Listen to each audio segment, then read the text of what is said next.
આવો મહેમાન, આવો આવો. આ શું નવા ધંધા ચાલુ કર્યા હે? એલા ભાઈ ધંધો નથી આ મેં વગાડવા લીધું છે. આ એક જાતનો મારો શોખ છે અને હું આ હે ને નાનપણથી વગાડું. એવું હે એમને? કેટલા વર્ષથી વગાડસ તું આ? લગભગ 5 વર્ષથી વગાડું એક તારો. એમ તો હું ભાઈ નાનપણથી ગીત ગાઉં છું અને ગીત ગાવામાં ગાભા કાઢ નાખું. થોડોક મારો બોધો અવાજ હે પણ વાંધો ન આવે. અરે વાહ ભાઈ વાહ, તો બહુ સારું કહેવાય. તુંય નાનપણથી કલાકાર અને હુંય નાનપણથી કલાકાર હે. તો તું એકાદું ગીત ગાઈ નાખ અને હું વગાડી નાખું. હાલ તો ગાઈ નાખું, એમાં શું? એ 5 વાગે ને પગ મારા તૂટે, હે મોડું થાય તો માથું મારું દુખે. હામું હું જોવસ?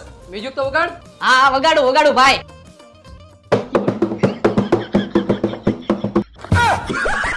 કેમ ભાઈ બાકી આવડે હે ને આપણને? તાનો મુનો અહીંથી વયો જાને નકર આજ ગિટાર ભેગો તારું માથું ફાડ નાખીશ. નો ગમતું હોય તો ના પાડી દેવાય. ખોટી મારવાની વાતું ન કરાય. બાકી હું ભલો ને મારું ગિટાર ભલું.